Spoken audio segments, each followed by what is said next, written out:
So we're going to talk about ForeFlight and weather tonight, aviation weather, and how we use it to learn weather. We can actually use the iPad if you're an instructor to teach it. We have one of my favorite flight instructors on tonight who will be showing us how he uses it to actually teach. Of course, we got to have the small print. A little bit of a disclaimer here that we are not associated with ForeFlight. We don't receive anything from ForeFlight. We are not ForeFlight people. We are just users and passing on information to you. It's still your responsibility to follow the FARs and do what's prudent and follow your best practices. We're just giving you our experience and sharing it with you because we're all kind of at a phase where we're giving back and returning to the industry. We are donating our time and spending a lot on the equipment, and while it's not required, we're not asking for any money. We'd really appreciate it if you can help defray those costs. You guys came through last year, so much so that we were able to give significant donations to aviation education scholarships last year. We are not profiting from it. The three plans we're going to talk about, and you'll see a difference in prices if you're a NAFI member. You can join with a discount code of S49 if you're not already a member. If you are, make sure you use the same email address for ForeFlight as you do for your membership, and you'll see that these three plans cost a little bit less. In any event, we will kind of talk about features that go with each one of those, and if there's questions like if you don't see something that we're talking about and you don't have the Performance Plus plan, it may be because of that. Latest check shows that iOS 17.2.1 and iPad OS 17.2.1 are all good. That happened a few days ago. That's the route that we're going to use, and we'll go over the weather on the East Coast as we go from Atlantic City to Greensboro.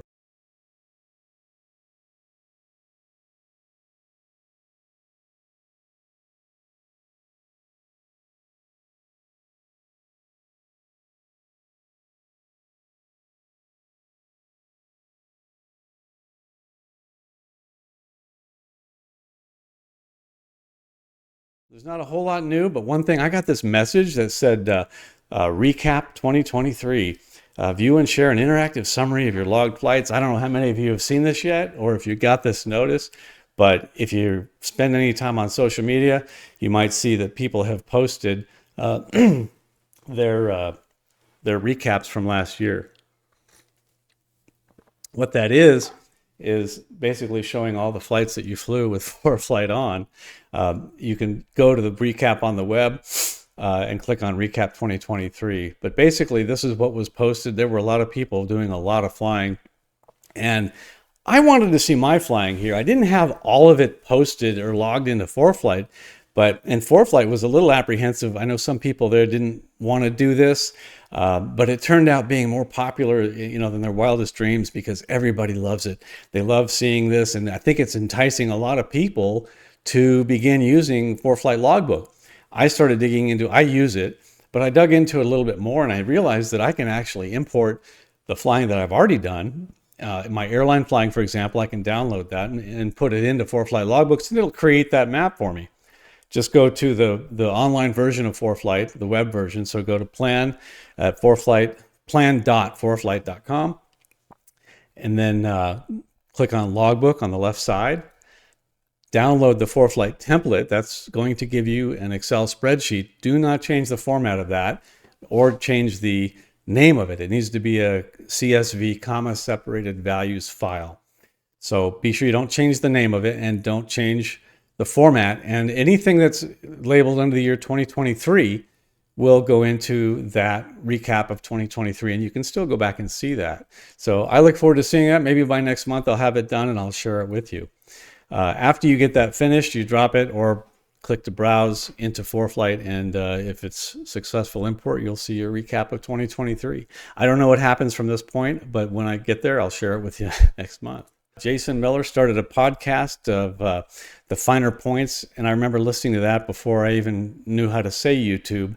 It was kind of a bit starstruck that he's here for me because to me he's a little bit of an idol for as a flight instructor. When I watched his videos or listened to his podcasts, I thought, you know what, that's actually, I teach the same way. I like that. Or I'd hear a technique that he said, he's so laid back in such a way that people just feel comfortable with him. He's a real likable guy. He's uniquely qualified to talk to us. He's a full-time flight instructor. A lot of us are doing it on the side, or many of us haven't done it for years, but we're old has-beens. Jason started his podcast in 2015. He's also a musician, and he was doing his own music on the podcast, which was really cool. But he started flying in 1997 and become a flight instructor in 2002. I know that I feel like we have a kindred spirit because he, again, teaches a lot like I do. He's pretty laid back. He makes flying fun. He really teaches you stuff. He's got a lot of videos online that, sponsored by ForeFlight actually. And he taught a lot about ForeFlight. So you can go back and see a lot of what he taught, and the videos that he made for ForeFlight are actually still valid. So be sure and check that out. He's been teaching with it for a while, and he's created a great ground school. We're going to give away 2 of his ground schools tonight. 1-year access to the ground school app that he has. It's a fantastic ground school program. I think you'll really like it. You like the way he teaches. And if you've never met him, we'll bring him on board. Here is Jason Miller. Hey, Jason, how are you? I'm very good. Thank you. Thanks for those kind words. Yeah, and, well, it's awesome to be here. Thank you. You owe me $20, right? Just say that. Yeah, just to get you to say something nice. Just a small correction at the risk of dating myself. I started the podcast in 2005. So it was, 2005. Wow. Well, I was listening to it that long. I remember hearing it, and I was hooked on it every time I went driving. I turned on your podcast and I started listening to it. Yeah, that's really nice. And that was actually before ForeFlight. So, how I got into doing those little tutorials is the founders of ForeFlight were actually kind of listening to the podcast and phoned me, and we're looking for a way to get into aviation, and we became friends.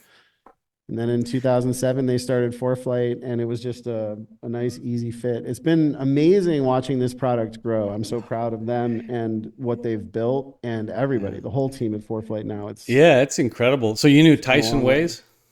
Tyson called me. Yeah, I remember, the podcast came out, and he just heard it and rang me up one day, introduced himself, and said, cool. You're doing a great thing with your podcast.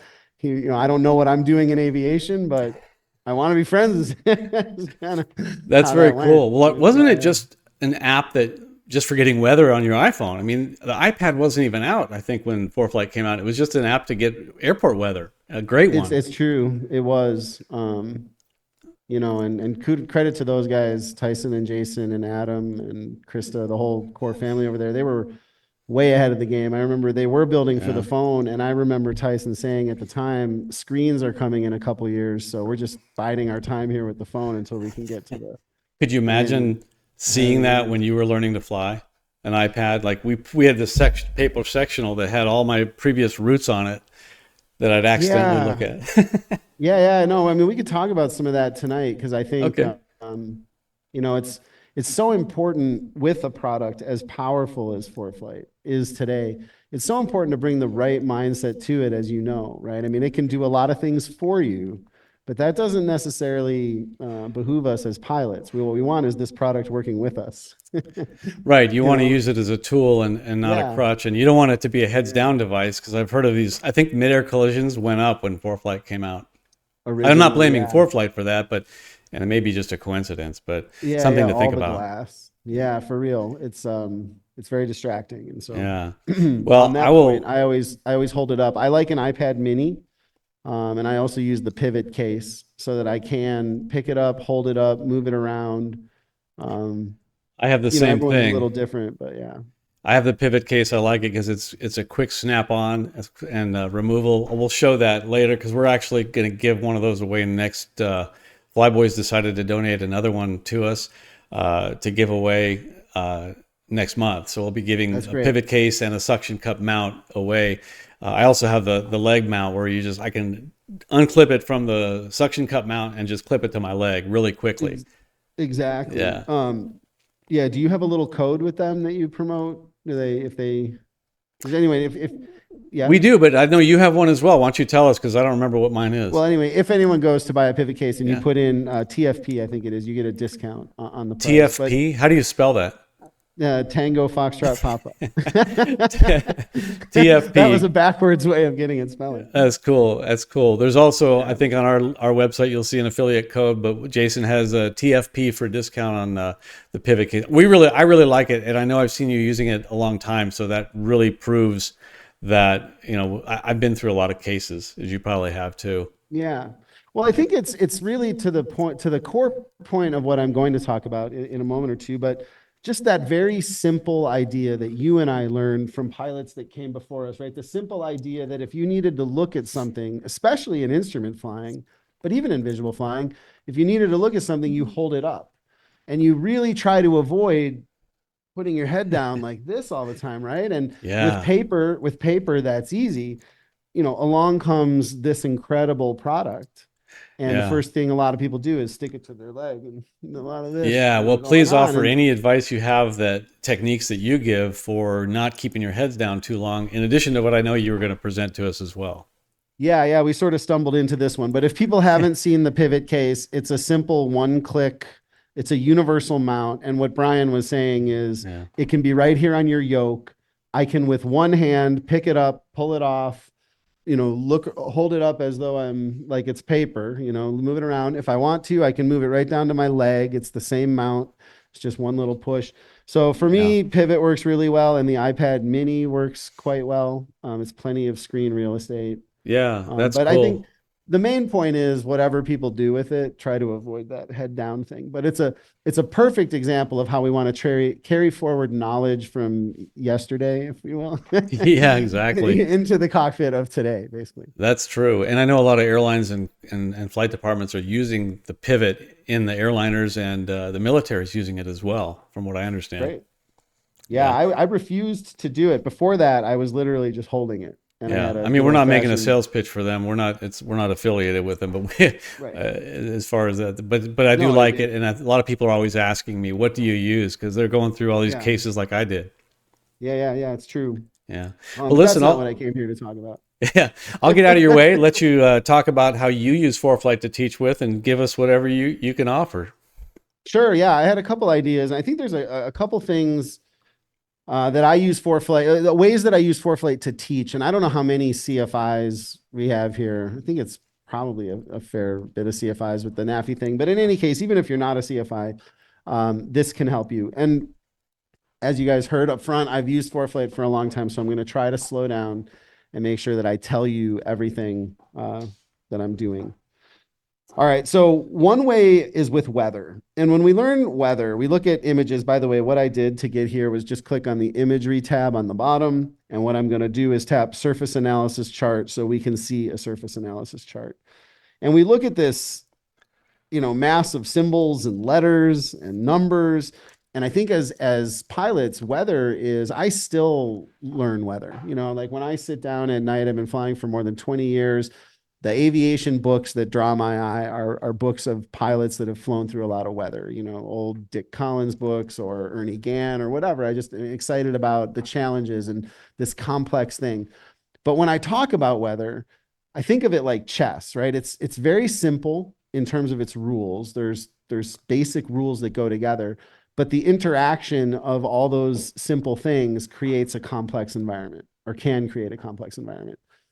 So some of those simple rules. Weather comes from low pressure systems in general. That's a simple rule. And what we can do with ForeFlight here is learn weather theory kind of in real time. So we can look at a surface analysis chart like this, and we can ask ourselves some basic principles about weather. Low pressure is the potential for storms.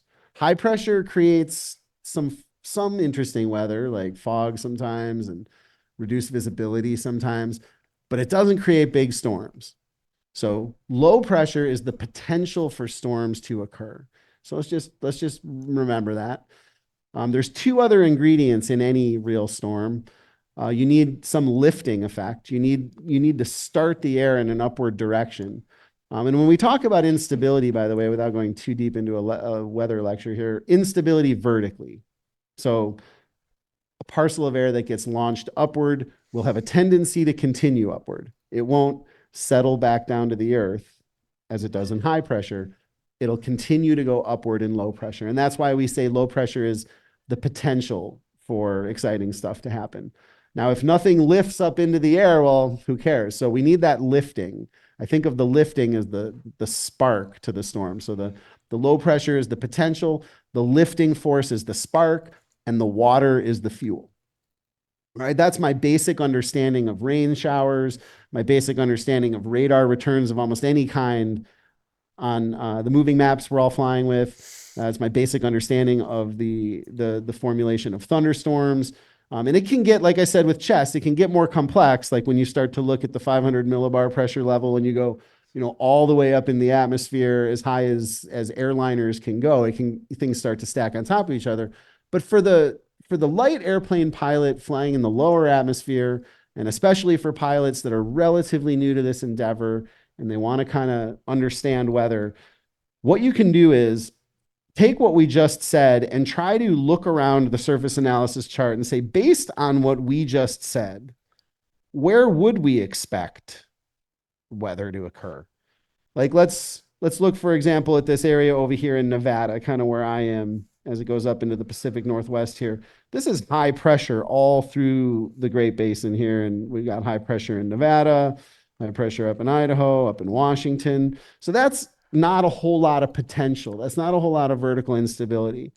So here we have this cold front coming off the Pacific Northwest. Now a cold front, if you didn't know it, is a lifting force. There's only 3 of them.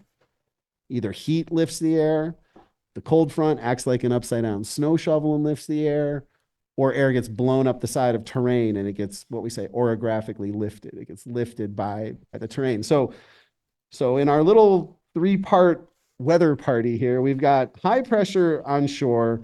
We do have a lifting force coming off the ocean. So it's bringing water with it, presumably. So we have 2 of our ingredients. We've got water and a spark, that is the lifting, but it's all coming onshore into high pressure. So my educated weather guess here would be that if we were to load the radar for Northern California, Oregon, in that area, we wouldn't see much. You might see some radar returns, like things tried to happen, but they didn't go crazy.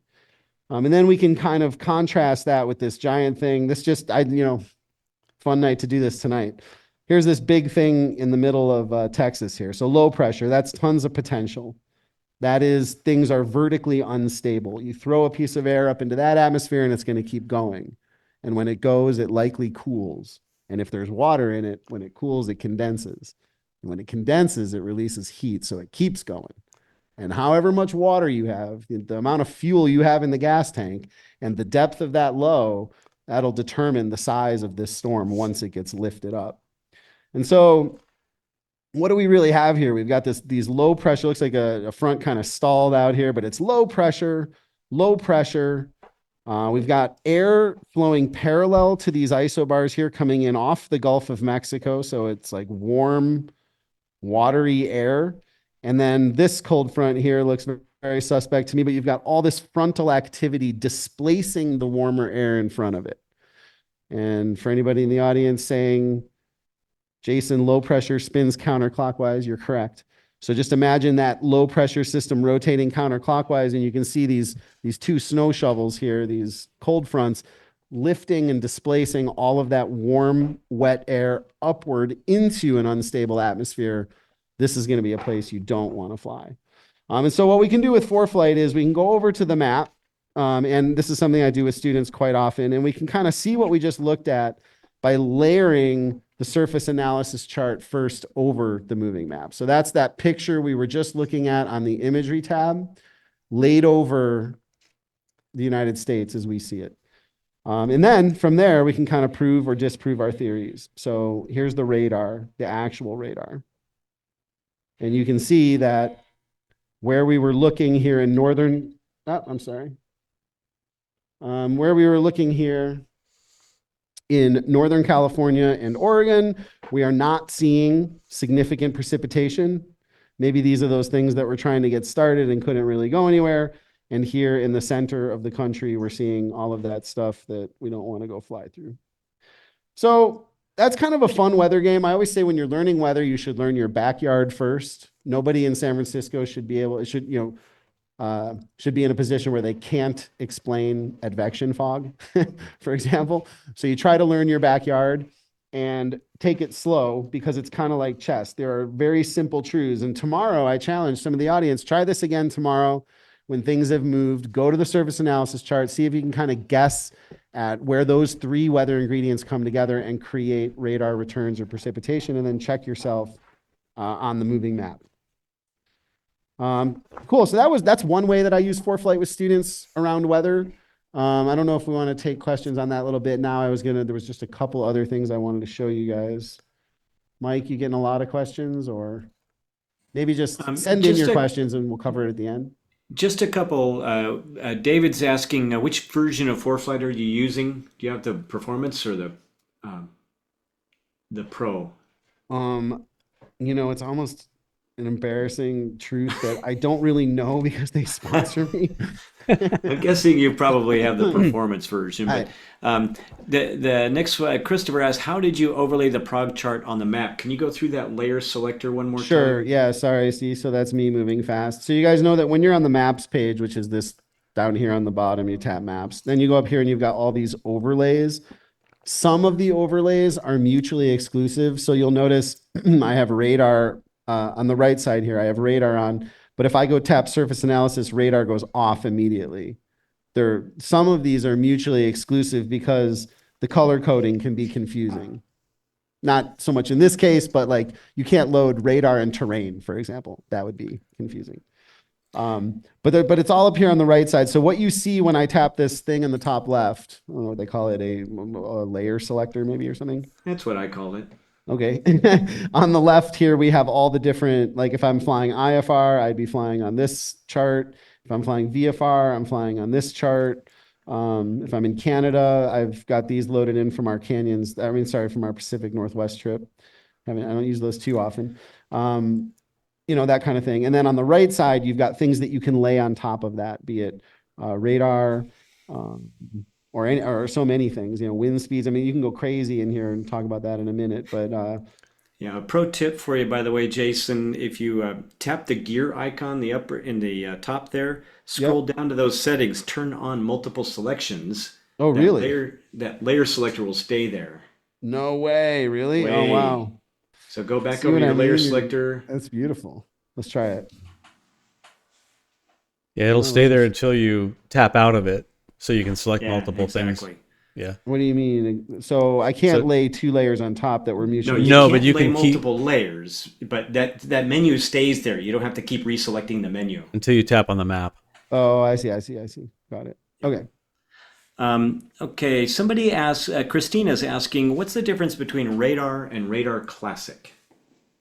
That's a really good question. I'm not sure that I'm qualified to answer. Okay. It's a ForeFlight question, right? Like I think what they're referring to is the classic radar delivery they used and then whatever new radar delivery they're using. Brian, do you know more about that? So I know that for a while it turned into like Minecraft looking radar because I think they changed vendors or there was a business change with their vendor for who they were getting the radar from. That went away and they were just doing something to get something out there and it was very pixely. And then they were able to get part of it back, and that was the classic. And I know there's been a big change with that, so they kind of got it back to how it was. And of course, you can change that from 4-color radar to a blended color as well in the settings. But that's just basically ForeFlight was going back and forth between who was providing them the radar imagery. Cool. Right. And back to that surface analysis. You just answered the question for me, Brian, real quick. You're telling me I can get back to that fancier blended look in the settings somewhere? Yeah, tap that same gear, the quick settings button, and then go down and you'll see is it on? Yeah, 4-color radar is what's on right now. You turn the 4-color radar off, and now you see the blended shaded. Yeah, that's better. So it's more than 4-tone, yeah. Yep. Wow. See, it's one of the things about ForeFlight, honestly, is, when the app first started, there were, just so many things you could do with it. In today's world, it's such a powerful tool. It depends on how you use it, what you fly. I think one of the things we want to try to do is standardize our use of ForeFlight as much as possible, just in the interest of safety. you know, I once did a lecture. I was actually lecturing, there was a Navy SEAL who was like the keynote speaker, very famous guy up at Epic Aircraft. Anyway, I remember in his lecture, he talked about the KISS principle, and I was just shocked that even at his level, when lives are hanging in the balance and they're going into dark rooms and they're trying to not kill kids and get the right people and do all that sort of stuff, it's paramount. That's keep it simple, stupid. You know, just if you can simplify it, simplify it. And it made me think of Richard, my mentor, always saying, always never rules. If you can always do it one way, then do it. Just say, I always do it this way and I never do it that way, even if it's an arbitrary decision.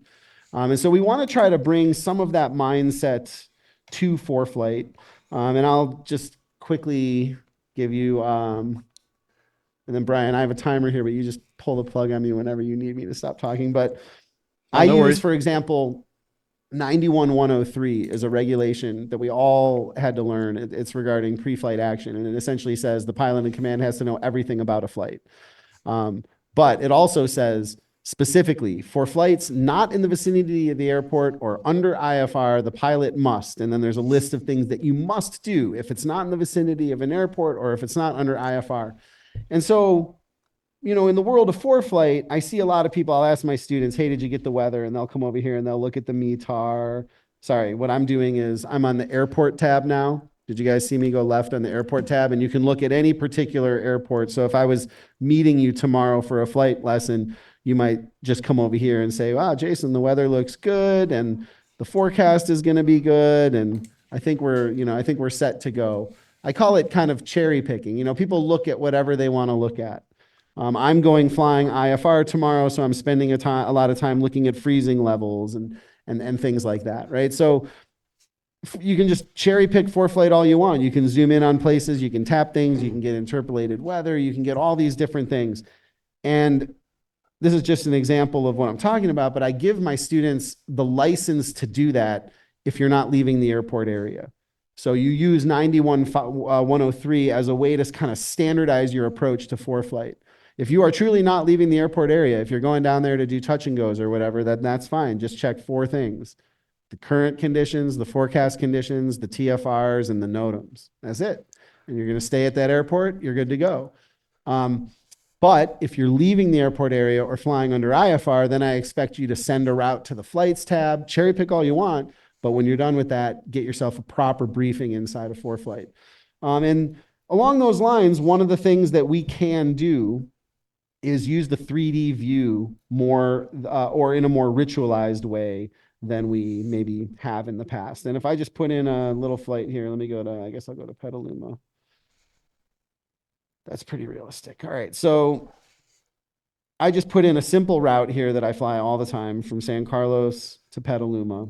And if I were working with a student or really a pilot of any level who's never been to this area, there's kind of a lot to talk about. We'd have to plan this flight, but I can tell you guys the flight would look something like this. We would go to the midspan of the San Mateo Bridge at the appropriate altitude. From there, we would fly directly to the 30 numbers at Oakland. From there, they would tell us to jog over to the Oakland Coliseum. And from there, we'd be expected to sort of follow the 280 north, or the 880 north rather, until we were clear of the area, something like this.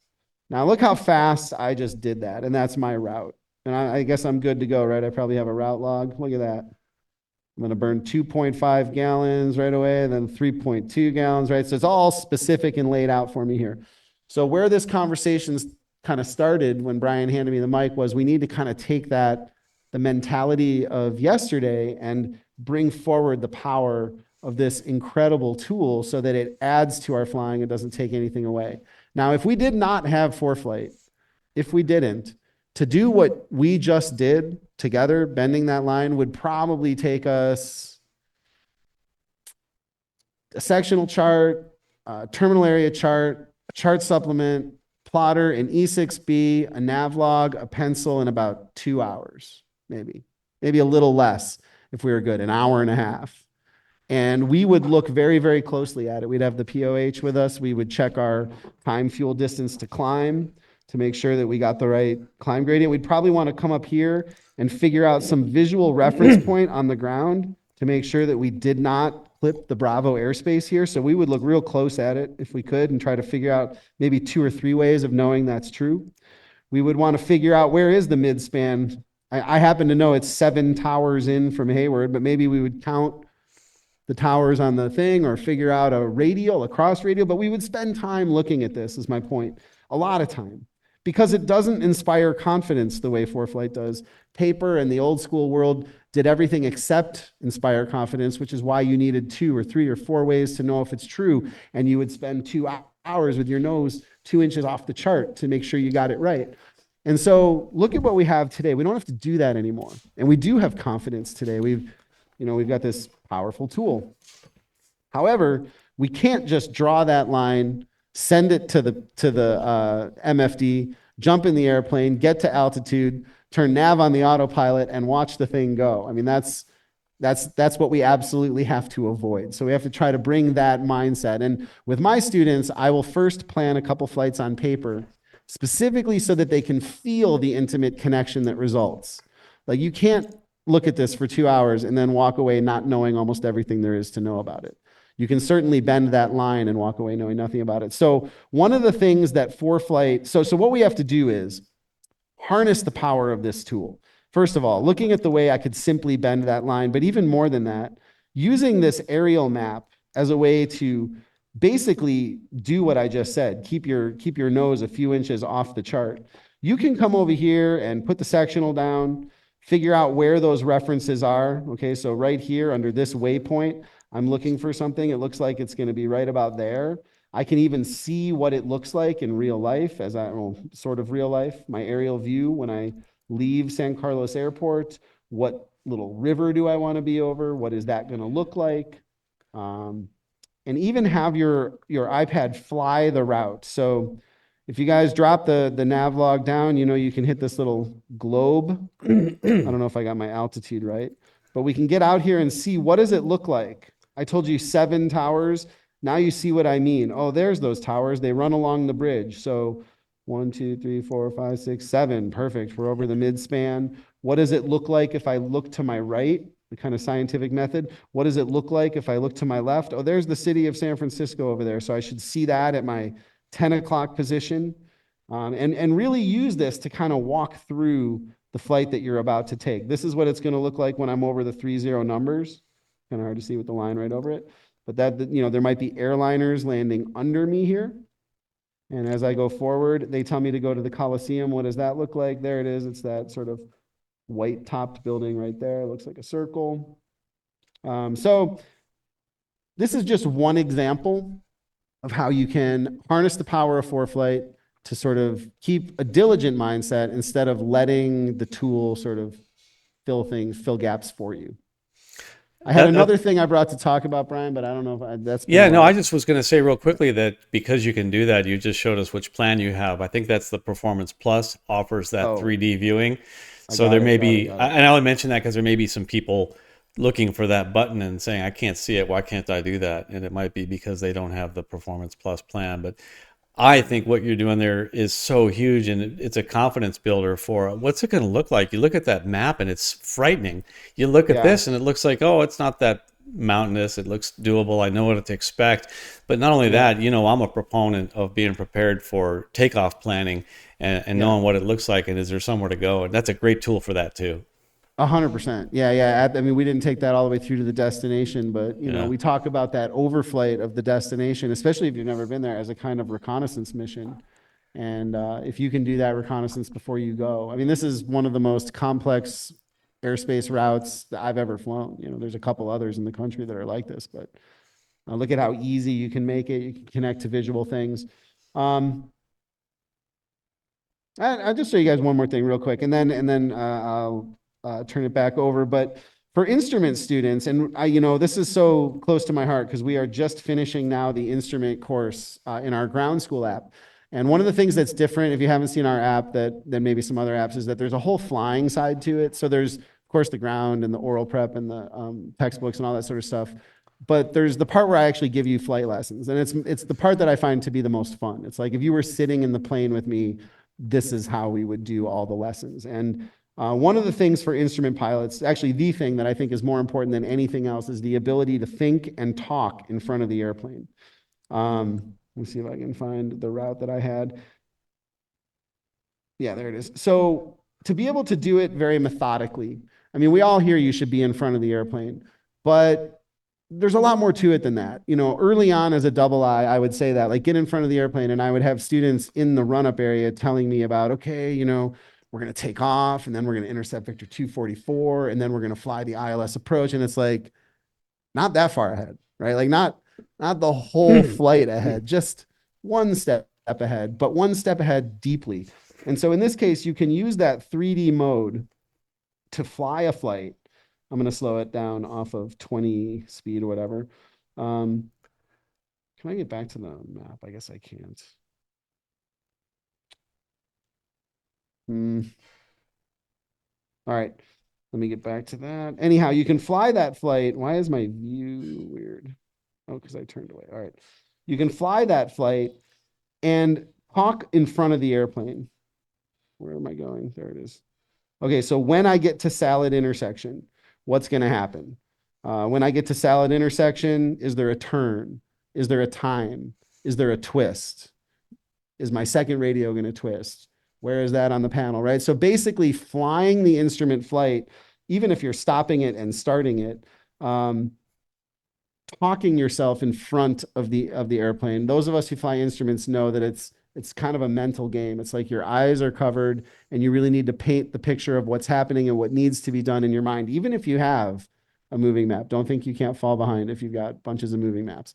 And this is a chance for you to practice in somewhat real time, talking yourself in front of the airplane and imagining what you would do. Is there a button push to do? Did the GPS auto sequence? If the GPS auto sequence, is there anything else I need to do? You know, do I have to run a checklist? Just kind of, it's like couch flying or dry time on steroids. So anyway, that's just another thought on what people can do. Those are the things I came to tell you, Brian, but I'm happy to answer any questions if I can for anybody that is here. Okay. Yeah. You guys have any more questions? Yeah, one quick question that came up is you mentioned your instrument course. When's that going to be released? Well, we're kind of in a private beta now. It's the same subscription. So you just hit this button and you go over to another course. And all this content is there. We're in kind of a beta. If you have an active ground school subscription and you want to be the first one to have us turn it on, we do have a website where we're just taking emails. You can go to learnthefinerpoints.com. Click on the ground school app. I don't know if Brian, if you have a link to it or whatever. There'll be a link. Yeah, we'll put it in the chat. It's also on my website on ForeFlightWorkshops.com. I got a link to it on there. Yeah. So, and then if you just send us your email, as soon as we we're working on a couple bugs finishing up this week, we'll get it back on for you. Okay. And Sonia says that she's fangirling about having you on the show tonight. So good job on that. She wants to know, what do I need to do to get help from Jason on my landings? You need to get the ground school app. That's over here on the flight side. I will agree with that. Jason has some great videos. Landings part 1. Yeah, it's like you're flying with him. In fact, you just published one today, and I watched it on the LPV approach. Yeah. Jason doesn't just talk about it. He's videoing and showing you what it looks like. And it's not just a boring, really attractive person, because Jason is by no means attractive. He's getting it from actual raw, good educational material. He's getting some very popular views, but it shows him flying, and you've got your Lindbergh reference. You've got a lot of great advice that just you don't see anywhere else, but you get to see what it looks like by watching your videos, and they're in the app, which I think is really cool. Yeah, more shots fired tonight. Brian, it's Bob. Anthony asked a great question, and I'd like you or Jason to chime in. When you are planning a greater than 500 nautical mile or greater than 3-hour flight, what weather products do you give extra emphasis to when forecasts can change during your flight? This is assuming IFR, and since it's winter, a non-peaky airplane, non-flight and known icing airplane. I think the first thing that I consider is, do I have connectivity? Am I going to be able to get updates in flight? Because 3 hours is a long time. Just since we got on here, I'm hearing some weather outside my window that's making me want to go look and see what's going on. But weather changes fast. In many places of the country, if you don't like it, wait 5 minutes. So first of all, do I have connectivity? Am I going to be able to get updates? If not, I want to be sure I know how to make a radio call to get those updates. Many pilots don't do that. Wouldn't you agree, Jason, that they don't call Flight Watch and say, all you got to do is call, they're human, you can call the radio to get that Flight weather. service. You mean flight 100%. service? There is no more flight. Oh, that's watch. right, Yeah, flight service. They killed Flight Watch, but Right. which sucks. That used to be so easy. But yeah, flight service is underutilized. Yeah, and I but think people don't realize how powerful it can be actually to have ForeFlight open in front of you after you've done your briefing and just call and talk to a human anyway, just to kind of, especially if the weather really counts. Yeah, and a long flight for me, the prog charts are very important, and to know options as far as, hey, where's the turbulence? You can find where that is now, so you can plan ahead and say, okay, this looks bumpy at this altitude, which is where I need to be for the fuel burn, but I see it's smoother down low, so because it's smoother down low, I'm going to burn more fuel, but I might need to stop at an alternate. I might have worse winds, whatever the case is. So you might plan in your hip pocket that, hey, if it's too bumpy to stay at that altitude because of what I'm seeing on this prog chart or in the forecast, which I'm going to show you after we take a break, the turbulence is at the altitude that I want. Look at that and have that in your hip pocket, so you plan, okay, add another airport to your flight plan and plan to go there unless by chance everything is fine and you don't have to descend. And on the note of Yeah. connectivity, somebody just asked, and I'll answer this because I own one. Does Sentry update weather? Yes, it'll receive the data from FIS-B. Yeah, that's pretty cool. And also on the long cross country comment too, I think in light airplanes, it's important to remember that weather is really dynamic, and a long cross country is only a series of short cross countries. And I think it's so important to have objective criteria where you go or you don't go, and you have no idea exactly how the weather is going to change and how it's going to lay down specifically at your destination. And an example is tomorrow morning, I'm supposed to fly IFR to the Bay Area. The weather says it's going to get heavy around 11 a.m., which should be the time I'm landing. But do I believe them that the weather is going to be perfectly on target? So what's important to me is that I know if there's significant yellow radar returns, I'm not going. If there's freezing levels at or below the MEAs, I'm not going. If the surface winds are greater than 25 knots, I'm not going. So when it comes time to get the airplane ready at 8:30 and look at my 9 o'clock departure time, I look at the weather. Obviously, I've looked at it before then. I'm talking to you about it now. But if in that moment any of those objective criteria have been violated or whatever, or my point about that long cross country is you don't know exactly what the weather is going to, it's a series of short cross countries. And I would make sure you have very objective criteria so that you're not making up decisions as you go. You're not like, I think it's probably okay. Or my minimums are around 15 knots. It's like hard lines in the sand. And then you do these short cross countries as safe as it is to go. But to answer your question more directly, the prog chart would be the one for me in that circumstance that I tend to kind of look at. And then I look at station report forecasts. So like if I was going to Palm Springs tomorrow, I'd be looking at the prog chart, but I'd also be looking at the Palm Springs TAF, the Moss, and all the important stations along the way. All right, let me see. I had another question here. Brian says the power is back at his house, so hopefully he's able to join us again in a couple of minutes.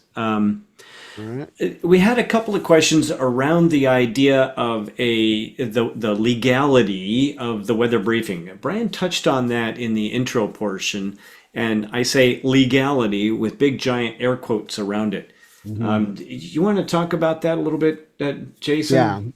Yeah, sure. I mean, what Brian was talking about is there's no requirement to get any particular legal weather briefing, and there really isn't such a thing as a legal weather briefing, like Brian said. But where that comes up is if you were to be in an accident and you were to go to court and there's a bunch of people there and the insurance companies and whatever, they're going to say, did you get the weather? You better have a good story about, did I get the weather? And so usually when people are talking about legal, the big air quotes, legal weather briefings, they're talking about something you could potentially prove in a court of law. So like the old DUATS, right? The old DUATS briefings used to give you a thing like it was provable. And I believe the ForeFlight answer is that yes. ForeFlight. So there was one question Lance poses. He's talking to some 135 chief pilots who talk about that this a ForeFlight weather briefing is not considered legal by the FAA, or not considered as valid, with those air quotes on it. I'd say in the case of a 135 operation or a 121 or anything else, the pilots are required to use approved sources for that operator. So if ForeFlight is the approved source for that operator, it's fine. If they're not the approved source, then you couldn't, and you need to go to whatever is the approved source. So Brian and I at work, WSI is our approved source, and so that's where we get our weather data. ForeFlight is not. So it's not usable as a replacement, but it could augment that information. And then Brandon asks, very closely tied with this question, his question was, if something happens and the FAA gets involved, do they have access to the briefing data that you got in your weather briefing? I'm sure they do. Brian, we had talked about this a couple days ago. You want to chime in on that? Yeah, so actually I do quite a bit of that work, and I apologize. Luckily I have a battery backup for the computer, but we just had, remember I said I heard a lot of nasty weather out there? And Yeah. I'm talking, it was nasty. We took a lightning strike, the power all dropped off. Oh, wow. So you didn't do your ForeFlight briefing, did you? No, I did. I knew this was probably going to happen. I'm like, this will happen tonight, and it may happen again. So, in any event, yes, that information is available. I don't believe ForeFlight will just hand it out. I think they'd have to get a subpoena to ForeFlight, and when they do, then ForeFlight will be able to hand that information out to the FAA who or NTSB who's researching it, or if there's a lawsuit or something like that. But generally speaking, that information, they're not going to just give it to someone who asked for it. Say, hey, I saw Jason flew the other day. Can you give me his pre-flight briefing? They're just not going to do that. Something has to happen before something to happen. And if something happens, that's when you want to make sure that you've covered your tracks, you've dotted your I's and crossed your T's, for sure. I got a lot of my house put back in order here, but it's still windy out there. And I'm going to show you real quick on my iPad what we've got here where I am. I just was curious. I wanted to see the wind since we're talking about weather. So I'm in the DFW Metroplex, and I pull that part of the map up. I went to the aeronautical map because it's a little bit easier to see. The radar's on, and you can see most of that moved off to the east, but there's a lot of wind here. So we can look at surface wind, and I'm going to tap on it right here, this layer that says surface wind. And if you take a look, red is bad. And right here in this area, you can see there are 4 barbs at Fort Worth Airport. That's 40. Each of those barbs is 10 knots, and the short one is 5 knots. That's a 45 knot gust of wind, 45 knot winds right there. And if I wanted to actually see the winds there while I'm in the mode, I'll put this a little bit bigger here. While I'm in this aeronautical mode, I can single tap on the airport and pull up the airport information here, look at the METAR, and look at the significant. They're showing the wind barb right here, 270 at 22, gusting to 43. It's actually not gusting, it's 22 to 43 knots, so it's just varying in there. Yeah, interesting. It is gusting to 43, what it says right there. Anyway, so that's what I was just looking at, but what I wanted to go to here is back to what we're going to do for the topic tonight is the aviation weather. And again, apologize for running late.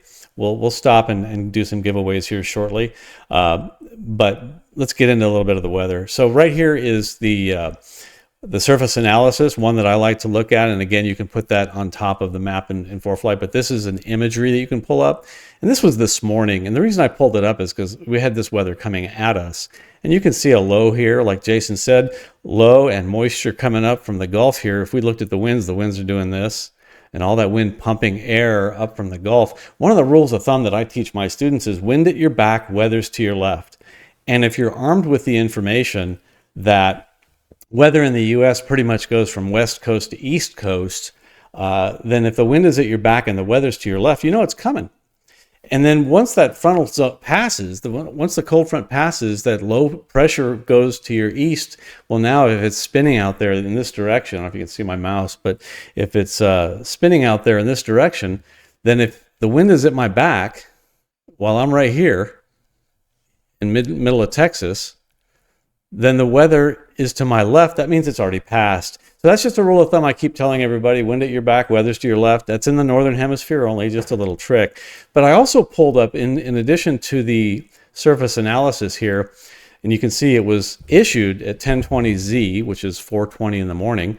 Hey, Brian, we're looking at your iPad here, not your pictures. Well, you're supposed to just imagine it. I am. I get this vivid image in my brain. How about that iPad? Oh, that one. I just wanted to make sure you guys are still there. It's because of the power outage. That's why it didn't go to that screen. Did you check Essential? Yeah, check Essential. So anyway, you look at this. It's issued at 10:20Z, which is 4:20 local time. That's when this was issued, and it's a surface analysis. But if you look at the next thing I pulled up was just looking at the map. That was actually effective at 6:55 a.m. You can see on the iPad it was 7:03 a.m. that I was looking at it. But this was 2 hours, 35 minutes later. So this weather was just about to approach Metroplex. You can see it's in central Texas. If I go back to that surface analysis, you'll see it was further west because, once again, that was 2.5 hours prior to that. You can compare these, like Jason said. It's a great tool to look at that, but be sure you look at the effectivity times and then look at the prog charts. And the prog chart will be at 6, 12, 18, or 12Z, but it may have been issued 2 hours ago. It may have been 6 hours ago. So just something to look at. On that, at that same time, when I pull those up, that's what the winds were doing. You can see them spinning around a low, counterclockwise, and you can see them going clockwise around a high. If you were going to be planning a flight to go from the West Coast to East Coast, transcontinental, you'd want to go south and then north to try and hang on to those winds. So that's kind of a good big picture, and albeit pretty. This is at 6,000 feet. You can select which altitude. You can see I'm dropping it down to 3,000 now, which if you look over here, how come there's no wind at 3,000 feet? I know what you're thinking. Yep, you're right. The terrain is higher than that. There can't be wind because that's below ground level right there. That's where the ground. Cumulogranite there. Cumulogranite, yeah. You can't fly through that. You can do it. You can try once, but that's it. Right. In any event, so let's do this flight plan. We're going to talk about, I saw someone in the chat ask, actually several, how do you get a briefing? And that's where I want to go first, is let's put this flight in. And you don't have to do it. You can just follow along and watch what we do. But that's the route that we're going to do from Atlantic City to Greensboro. And we're going to go to the iPad right now. And I'll actually do it so you can see it. So here's that route on my iPad. And I'll pull it up on the flight plan here, and you can see, okay, that's the route. I've got a Victor Airway in there, and let's say that I picked up my clearance, and they said, yeah, you're after Leah, you're cleared direct to SBY, which is Salisbury. Another quick thing, when they say cleared direct Salisbury, you can just click on it here, and you can see, oh yeah, that's SBY, that's Salisbury. In any event, after Leah, direct Salisbury, so I would just take that Victor 1, grab it, drop it off the screen, and poof, it goes away. So that's our route. So that's our route, and I want to go ahead and get a briefing for that route. So the first thing you've got to do, you can't get a lot of weather here. You can look at all these layers, of course, and I think a lot of you know how to do that. That's pretty simple, and it overlays, and it's right now.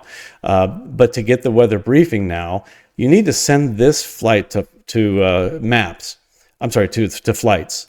So here's the send to button right here. I'm going to make my iPad a little bigger since you don't need to see me. That's where the send to button is, but make sure everything's correct. The N number, the performance plan you're going to use. And I have several performance plans. I have a higher or low power setting. And if you have the basic plan, you're not going to see these. You'll just see one plan probably. There's a full power performance plan. I'm just going to use this kind of 2450 RPM and whatever manifold pressure I get. And that's the power I'm going to use, 6,500 feet. If I don't know what altitude, I can tap on that. It's going to go get some winds. And based on the time that I put in here for estimated time of departure, I'm planning 8 o'clock a.m. tomorrow, Tuesday, January 9th. If you're watching the recording, that's probably in the past. But that's what I'm putting in here is Tuesday, tomorrow morning, 8 a.m. That's what this is based on when I click on the altitude advisor. I'm going to go VFR, not IFR. So it'll change the altitudes to appropriate VFR altitudes. And I'm going westerly, basically, from, if you look at the flight, from Atlantic City to Greensboro is westerly flight. So I'll go back to the altitude advisor, and I'm going to pick 6,500 feet here. Okay, so that's all good. I'm going to send it to flights by tapping that, and I can send it to email. I can send it to a number of different places. I can print it, but I want it to go to the flights tab in ForeFlight. So I tap on that. Now it's in flights. It's the newest one is up on top. If only favorites did that when you save them. Unfortunately, they go to the bottom, but when you send something to flights, they stay up top. Now, here it is in the flights, and here we can get a nav log, and this is the button we're going to push to get a briefing. But before you do that, you want to make sure everything's correct. We're going to depart Atlantic City, go into Greensboro. I'm not having an alternate. I'm VFR. The weather's good, at least so far. We're going to find out. There's the performance profile. Operating under IFR. Nope. See, I found an error. That didn't transfer over from the altitude that I chose. So this is going to be a VFR flight plan. Scrolling down, there's the route of flight. Well, look at that. It still has Victor 1. I thought I took that out. So let's go ahead and edit that. My keyboard's not really working. I'll leave it there for now, but you can edit that. You can also click on routes and see a lot of different routes. And if you're going IFR, these recommended routes by ForeFlight are great. But we're not talking about routes today. We're talking about weather. So I just want to make sure everything's accurate in here. All of your information is in here. If it all looks good, go back up here and tap on briefing. It's going to go online and get the briefing. And if the power doesn't go out, we don't lose our internet, we should get our briefing here relatively shortly. You'll notice that my briefing may look different than yours because there's two different formats of briefing. There's the PDF or the HTML. This is the PDF. It's basically a document that you can annotate, you can print it, you can save it. It's just a PDF file. There's the route, and you can go through and look at all of this. When you look at the METARs and TAFs, it shows you your passing time. When you look at the TAFs, it'll show you your passing time when you're going to go by those things. Actually, I don't see it. I'm not sure what I'm missing here, but there's the terminal area forecast and the METAR. The forecast may not go out far enough, and that's why it may not show your passing time there, but usually it will. But you can also see, I'm going to scroll back down to it, the colors, again, indicate the same thing that the colors indicated on the category layer of the chart, and this doesn't look too good, actually. So what I wanted to show you is sometimes you get this and you want, I didn't want that. I want to get the other format. So we're going to go back to that in just a second. But first, I want to show you a little bit about this because I got a little bit confused when I looked at this. I know that these blue symbols are icing. I know that these wind barbs are wind. I know that this blue line here is my route. That's my climb. That's my cruise. And that's my descent. And it's going to put 15 fixes in here. If you just go direct, it's going to give you a time like, departure +5 or +10, +20. And it's going to break it down into 15 points on your flight. And because we have some points, those are built into here. The green is showing you the terrain. But what you look at, I'm looking at this going, okay, what's the wind? I'm looking at a cross section. Is the wind coming from above me going down? Or what does that mean? Well, interestingly, if you go to the top of that, the arrow is pointing to north while you're going this way. So that's where north is going to be when you're flying along right there. So as we're heading, the way we're heading, going to Greensboro, north is behind and to our left. And that's what these crosses with the arrows indicate. The wind here is how it's going to be relative to our flight plan. So this is showing me that as I fly along, this is oriented with the way we're flying. So these winds are coming from head and to the left. This may not look like much, but that solid triangle right there, that's a 50 knot. And that short line is a 5. So that's 55 knots. The temperature is 0 right there. This one is 50 plus 10, so that's 60 knots, and plus 1 degree. The numbers are always negative, and this is a plus in front of them. So if we go to a higher altitude, you'll see up here 3, 2, there's no symbol, so those are negative. Down here, down low, it's always plus. But these are the winds, and you can kind of see that, look at, there's some icing conditions in my climb.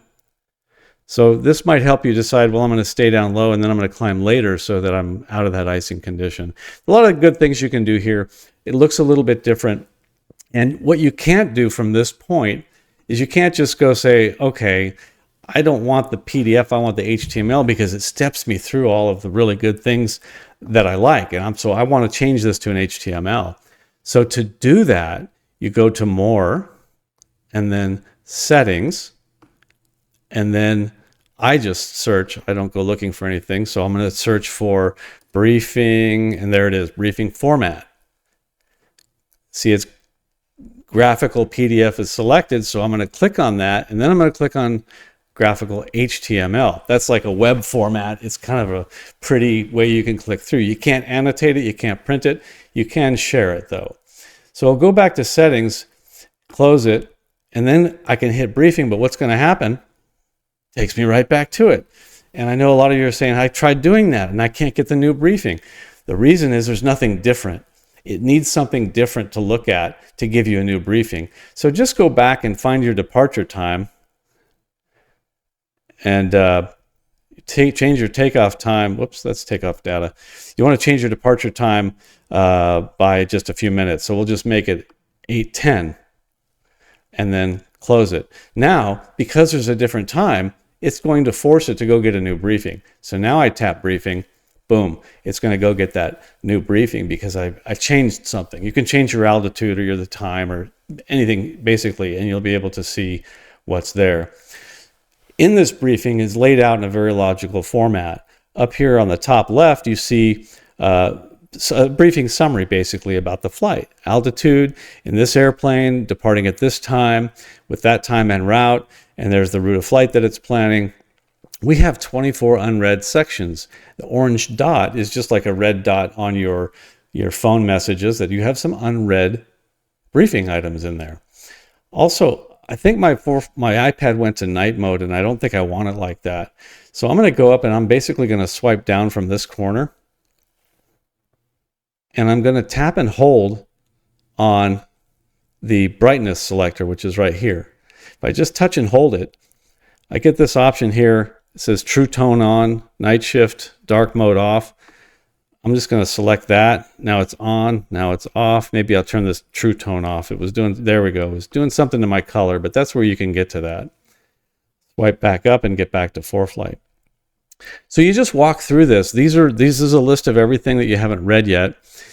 But back here, you just click through it on this next button here. So there's a sub panel here. There's the main panel on the left, and a sub panel here that shows Atlantic City International. Runway 422 is closed. That's kind of an important NOTAM. So we'll tap on that, and it's showing the more detailed data over here on the side. Of course, you can send this briefing by tapping the Send To button, and you can email it to yourself or try to print it or save pictures or whatever. There is a problem with the link that it creates right now. I don't know how that's working, if they fixed it, but we were having issues with that. In any event, you just step through your briefing by clicking the next. Now we're on IFR. Let's go back up here. We could start with adverse conditions. This is the first one up top here. Oh, we were going through it. I'm sorry. Those are all the subcategories.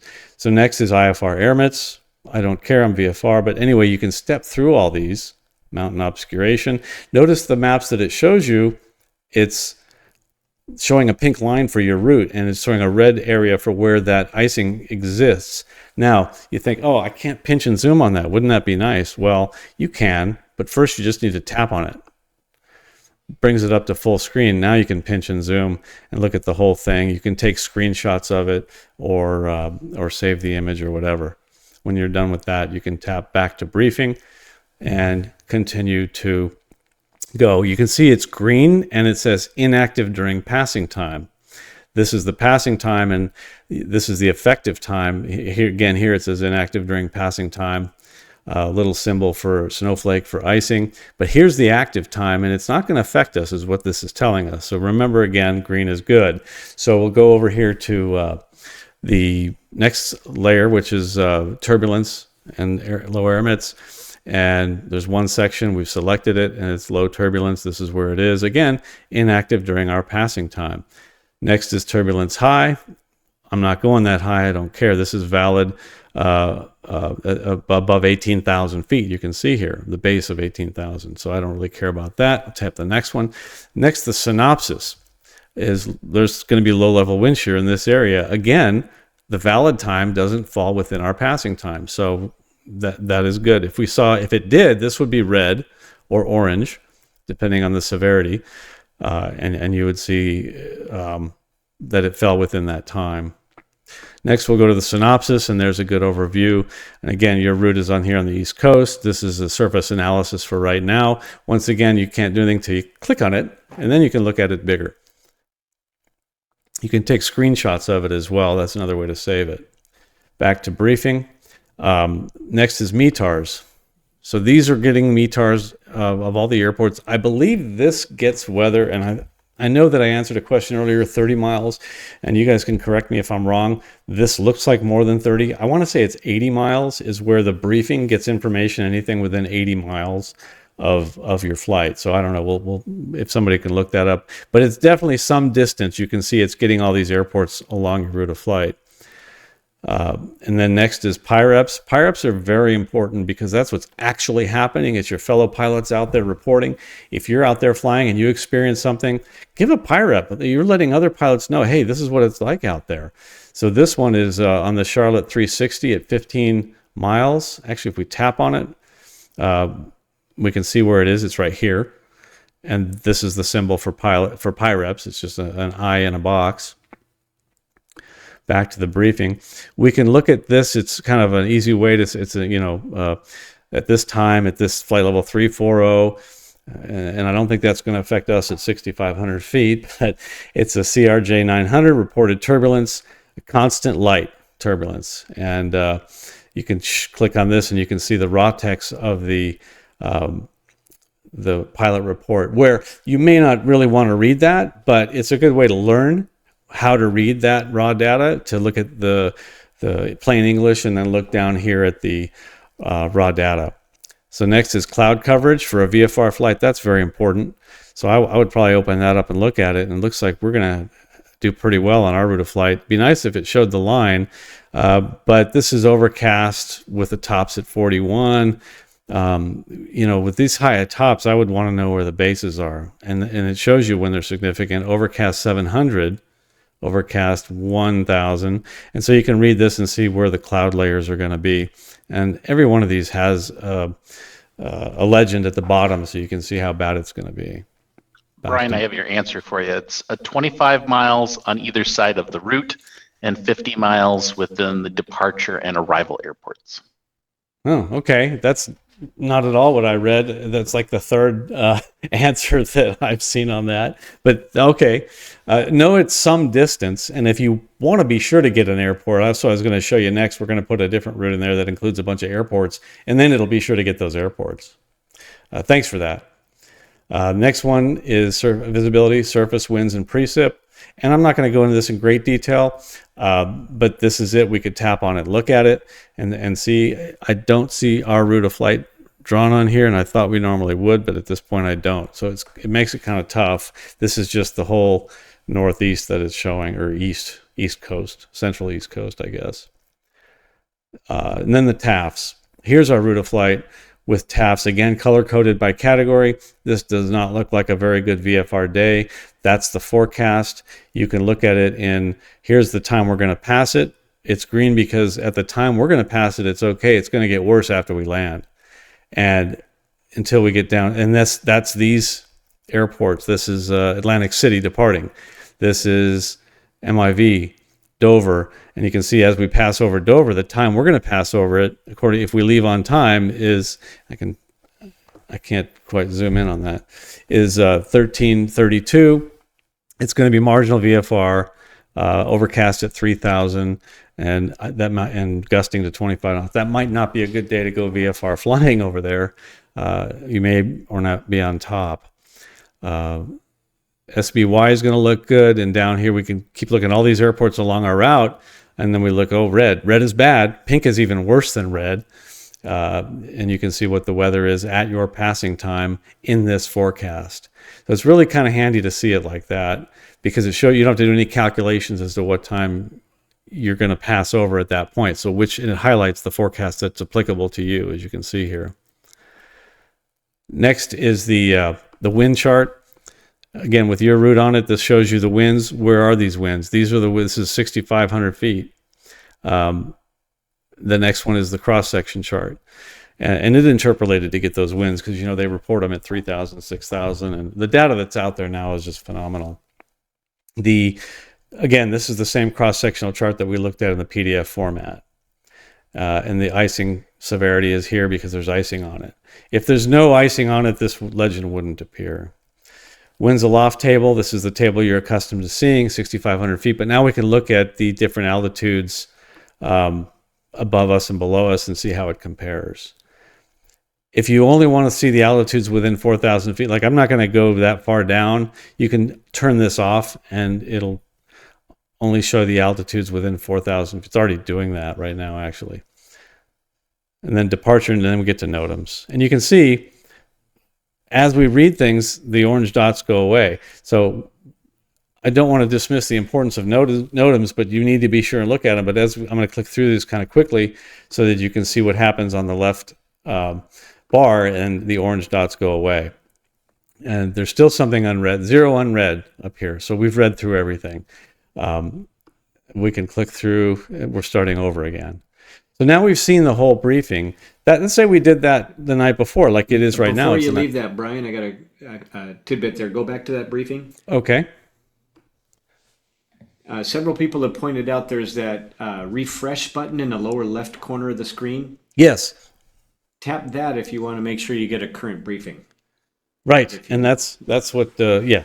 So you're talking about the arrow right here. That's a refresh button. We tap that. It's been a few minutes since I got one. There may not be anything new, and we'll know if we see any more orange dots over here. That will indicate that there's something in there that we haven't seen yet since we hit refresh. So you could do that in the morning. Well, look at that. There is something new under the air mitts, and it's all of these have changed since we downloaded it last, and we can go through and look at them. Or you can step through this way. And the current weather has changed.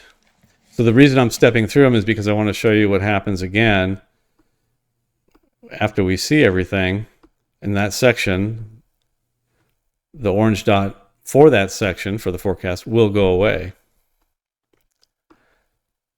And NOTAMs has an orange dot, and you can see some of them are grayed out. There's no alternate in this case, but if there was no change, it would also be, wouldn't have the orange dot.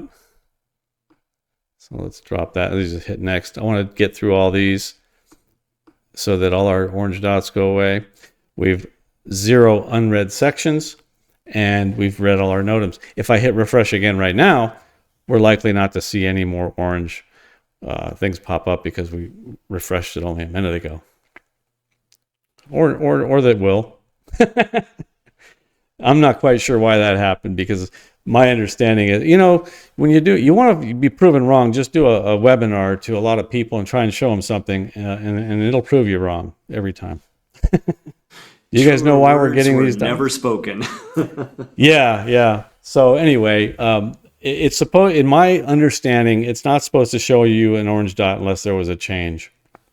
But you want to get the airports, there's more airports in there. So the only thing I was going to show you is just a technique that I use is I'll go back to the maps, and I'm going to basically, let's say I have a fast enough airplane that if the weather was bad, I'd go to Elizabeth City. So I want to get the weather for that. And it's just not getting all the weather that I want. So you can basically take, you can rubber band it and grab all these airports. I'd go to the blue ones because those are more likely to have weather, and you can add that to your flight. But rather than take the time to do all that right now, I'm going to go to the saved flight that I have of all the airports. It's the one that I accidentally emailed to everybody an hour before this began. And basically I selected all these airports. Now, if I send this to flights, send to, tap on flights, and then, of course, we get a big red bar here. I have 3 errors. Those should always never be ignored. But obviously, I don't have the fuel to make this route. I'm too heavy, and I exceed my max takeoff weight. So we're not really doing this, so I'll go ahead and ignore that. But I'm going to tap on briefing and get a briefing for those airports. And while it's downloading that, and it should go pretty quickly, there's the briefing for those airports.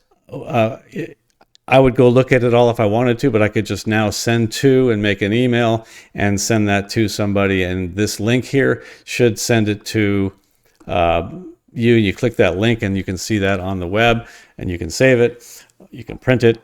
The problem is that link isn't working right now, and hopefully they'll fix that. We've reported it. So any other questions till I move on to the imagery tab?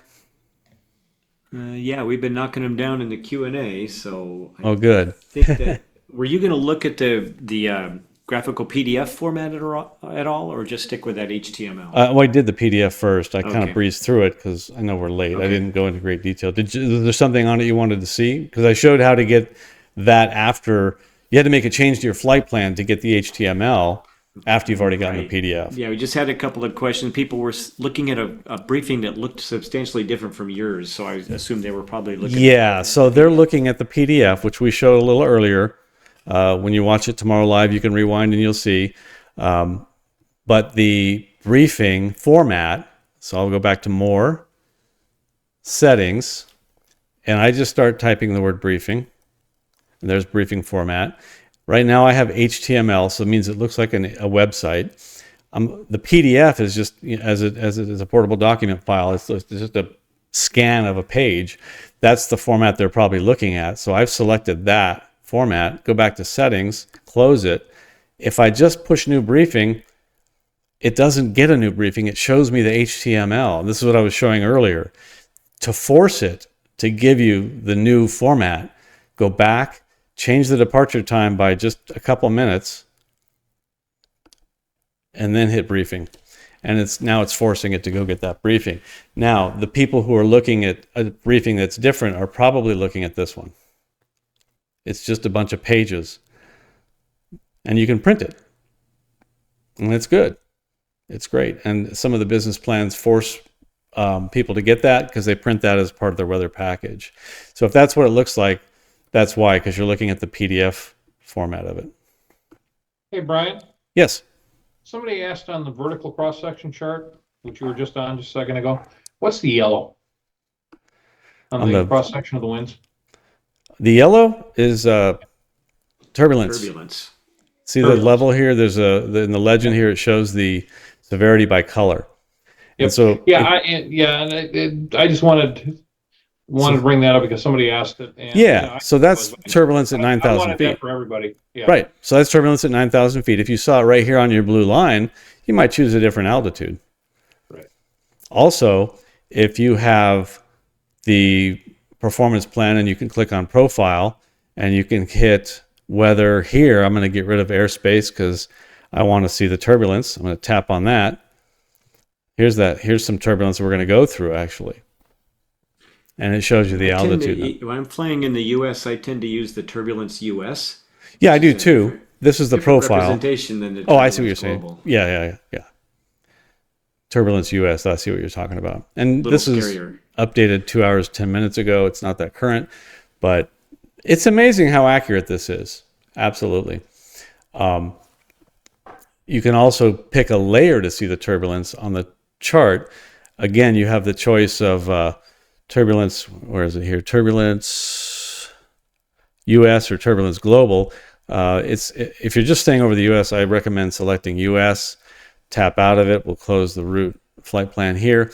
And you can select your altitude on the slider here. We'll check down to 6,000 feet, let it load, and that's the turbulence. Obviously, we're not going to fly that route now that we've got that weather at those airports and saved it. I can go back to my favorites and recent and put the other route back in there. But you can see that we shouldn't experience much turbulence at the lower altitudes. There's 4,000. Now, if we were flying from Greensboro over here to, Huntsville or this, westbound, we're going to fly through this. This could be a problem right here, obviously. Interestingly, you'll have an easterly wind of 30 knots at 4,000 feet, but you're going to pay for it with some turbulence. And you can slide the slider up to 8,000, see what that's going to look like. Still got the tailwind, a little bit less turbulence. So it's a tool that you can use on the maps page to see the weather as well. But I was going to go to the imagery tab next. there's a lot of information here that's a lot of people just don't look at because they just see that and it's like, oh, forget that. That's daunting.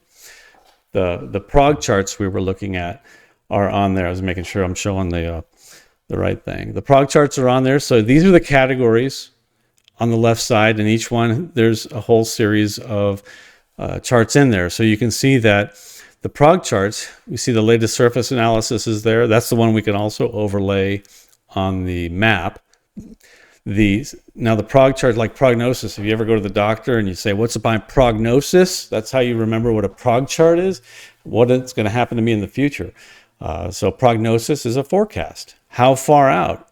Well, 6 hours, 12, 18, 24, 30, 36, 48, and 60. And then after that, they just call it day 3, day 4, because the number of hours just gets too ridiculous.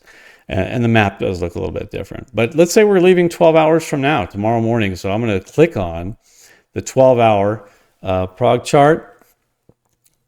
And when I click on it, it pulls it up. Before I actually tap on it again, you can see some things on the screen. That's chart 3 of 14. I can close it and go back to where I was by hitting close. I like this 12-hour prog chart because it starts getting more accurate. Anything outside of 24 hours, as far as I'm concerned, in the weather is just a guess. Now, it might be an estimated, educated estimate, but inside of 24 hours, I really like. So I've saved this as a favorite. When this star is gold, it's now in my list of favorite charts. If I were to tap it and deselect it, it's white. White means it's not one of my favorites. Tap it, gold or yellow means that it's in my favorites. And if I were to close this and go back to the favorites recent button, and that's just like the ones in the flight plan, is this button here. Tap on that.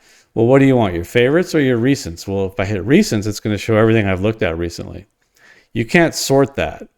You can clear it, say, okay, that's too much. I don't want to see anymore. I can tap clear and clear it, and it's going to do that. If I were holding my iPhone up right next to this, and I could do it, I'm not going to take the time, but as soon as I hit that, you're going to see it disappears on the iPhone as well as here on the iPad. I go back to my favorites. Now I can sort these in the order I want. Now I can edit this, tap edit, and those 3 bars are grab bars. And let's say I want this 12-hour prog chart always at the top. So I can just drag it up to the top. That's where I want it. When I'm done, I click on done. So I can access my favorites that way as well, just like flight plans. Again, they're all right here. Again, you tap on it, it's going online and grabbing the latest one right now. It's not getting it from the iPad's memory. If I were to tap on that right now, it's there because it's online. Well, that's some really interesting weather. We could talk about that in great detail. If we're talking about the science of weather, that would be a great chart. I might save that. But we're talking about ForeFlight. So if I were to take my iPad offline right now and I click on that, it's going to say unavailable. So one of the questions earlier was, how can I save that? Well, you can send this to your photos. Say, just hit save image. Now it's added to my library. I hit OK. And if I were to go to my photos app, I would see this image there. From that point, I can share it, I can edit it, I can crop it, I can save it, I can access it later in flight, whatever I want. So closing that. The next one you can see, and I'm not going to go through every one, we'd be here all night, but 6 hour, how much precipitation is there going to be? Looks like a lot of water falling over the next 36 hours. We can look at the outlook, low level. We can look at the convective outlook, that's for thunderstorms. Convective means thunderstorms. 4 to 8. 12 to 30, 30 to 87 convective outlook, and looks like this says something on it. Convection is not expected to reach ECFP criteria. Well, that's good. I hate when it reaches ECFP criteria. I don't know what that means. I'm going to go ahead and close that, and we can go through a VFR pilot. I would put this continental U.S. cloud or northeast cloud if you're flying in the northeast. So let's just say you're flying out of the east like we are on this flight. I would tap east, and I would put probably the 6 and 12 hour, let's put the 12 hour in my favorites. I want to know what the clouds are going to be like tomorrow when I go flying. I'm going to add that to my favorites. But clouds are very important when you're a VFR pilot because you want to stay away from them. And again, when you look in on it, it has these are scattered at 7,000, clear above. So you can see and look at all these for the area that you're going to be concerned with. And you tap on it, that gray area all around that I was showing you goes away, and you just see the picture. And that, with that, you can see the darker it is, the more coverage there is. So it looks like all this blue is overcast. When, you know, gray is a few, scattered. Anybody know the difference between few and scattered? That's another one that I had to look up. Few is less than scattered. I think it's 0. It's 1 to 2/8 of cloud cover. Scattered is 3 to 4/8 of cloud cover. Broken is 5 to 9/8. I'm sorry, 9/8, 5 to 7/8, and of course, not 8/8 is overcast. But few is less than scattered. That's the important part that I was going to get at. Tapping it again, it brings up the gray bars, and I can see where we're at. It shows me the title. It's a 12-hour. But what's beautiful is when you're looking back, let's say back at the Prague chart, and it shows you the time that it's updated. It shows you the time that it's effective. It's valid at 06Z. But what time is it now? Just tap the screen once and look down here. Well, now it's 0318Z. You don't have to do any math. It's kind of handy to know that that's right there. I'll go ahead and close that. So another interesting thing that I think I wanted to show, and I think, Mike, you were telling me about, if we go back to the flights tab, or just going to the airports tab now, there's not a lot of information whether we can get here, but we just look at the weather tab. We can see the METAR. It's green. Green is good. And I'm going to pull up, I'm browsing here. You can look at these 4 tabs up here on the top left. And they're showing the favorites, the recents, what's on the map, what I've chosen on my map and flights, or I can just browse. So I want to look at this flight. Just tap on maps and flights, and I want to click on Greensboro, and I want to click on TAF. I can get the METAR. You may or may not see digital ATIS. That's again for the people who matter. I'm kidding. That's for the people who have more money than brains, and they spend it all on the performance plan. And I don't mean that. The performance plan is worth it to me, because you can get ATIS right there. If it's an airport that provides digital ATIS, and it'll say that in the Jepeson's or the airport information. However, it's only going to be, if you think of it as airports that airlines go into, that's where you're going to see your digital ATIS. It's kind of handy to see the ATIS because you can see what runway's in use and the tower NOTAMs and everything. There's more information on the actual ATIS than on the METAR itself. But when you get down to the TAF, so looking at Greensboro, I get down to the TAF. Here it is. Look how beautifully colorful that is. When I see that, I don't even have to read it. I'm probably not going to go. But anyway, there's the weather, the forecast. Now, right here was something that, Mike, you were telling me about. This forecast discussion, something I hadn't even noticed in there before. Is that something that you teach, Mike? Do you show people that? I teach that forecast discussion, and I contrast it with the MOS, the Model Output Statistics, which is another item in that menu you just showed. They're kind of polar opposites. And this forecast discussion is interesting because this is the actual plain English language from the forecaster, from the person who created this forecast. He's talking to you as a pilot, telling you what he thinks this weather's really going to do. So it's beyond the scope of what gets included in the TAF. And sometimes they're pretty interesting. You see some notes that are, like I got a low credibility in this forecast, a low confidence in this forecast. I think it's going to change a lot. Let me see here. Do you want to show us one, or do you want to? Yeah, so here's one. This is the current one, for instance, for which airport is this? This is Orange County Airport, just around the corner from me. So when you tap on that forecast discussion, when you tap that button, it takes you to the aviation section of this forecast. So clear skies through Tuesday afternoon, beautiful, peak gusts, and it'll be a little windy. Below that, you got the marine forecast. And again, this is plain language English. This is not jargon about what's going to happen. And I think that's very valuable. It's just a different way of looking at the weather. And if you scroll up a little bit, here's the full discussion on what they think is going to happen in the area here over the next couple of days. And And I think here's that's more good like too, because there might be some local lore in the weather, like out on the West Coast versus in the Midwest. You might have certain things that might look the same in the forecast, but to you, oh yeah, that's a marine layer. To someone in the Midwest, oh, that's a cold front. exactly. And I wanted to show another fun kind of thing here. So this is a forecast discussion that I saw a couple of days ago. And so you get your key messages, a nice warm up on Saturday, low precipitation, pesky low clouds have finally shifted east. This is in Kansas. This is Wichita, Pesky clouds. right here, Wichita, Kansas, a week or so ago. But what was really fun about this one, and to prove that this is a human being talking to you, Can you zoom in on down that to a the- little bit? Maybe make it 125%? oops, Or on that? Yeah, okay, that works. does, Yeah, does that thank you. help at all? Yeah. And scroll all the way down to the bottom of this one, and here's a little Easter egg. Well, here it is, my last forecast, retirement awaits. And so if this doesn't tell you it's a human being making this thing and talking to you, That's funny. I just think this is beautiful. And here's a guy who's been a weather forecaster for 32 years, really enjoyed doing this work, and I just thought it was really fun.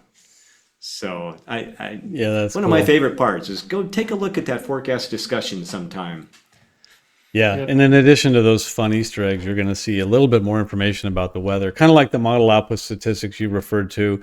It's a little bit more than, they're restricted to formatting when they do a METAR and a TAF, and they can only put so much information in there. So between the model output statistic and that's basically computer modeling saying, historically, when it's like this, we can kind of expect that.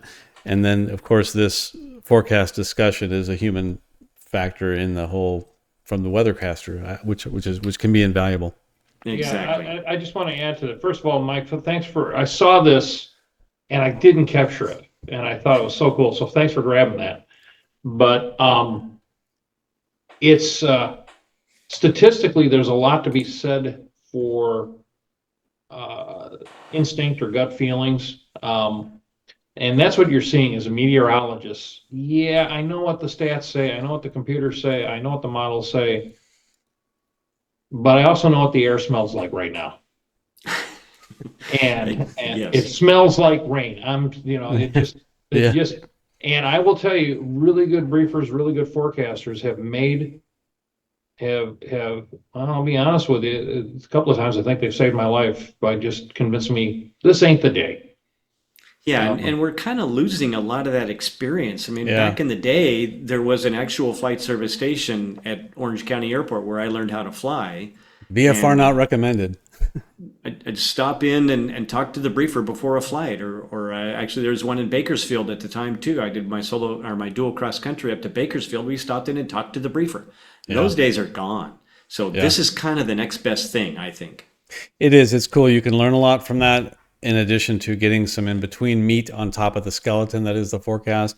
But you don't see anywhere in ForeFlight VFR not recommended. Remember, the briefer would say that as they're briefing you, that VFR is not recommended. Sometimes that's all you had to hear. Say, okay, that's it. I'm not flying. Yep. So Yeah. as somebody who's a proponent of technology, I love technology. I'm a data geek. I use ForeFlight. I look at ForeFlight before I go off and fly with my students and all that other good stuff. I still call for everybody on this webinar. I still dial 1-800-WX-BRIEF after I look at everything, and I still talk to a briefer because I still want to get that, Brian, as you described it, the meat on the skeleton. Yeah, and I do. I don't all the time, but if I see something of concern, I will do it. And of course, my students all have to. They have to. Private pilot basic students, I make them do it as well. I don't know if Jason's still on, but I wonder if he still makes his students call flight service.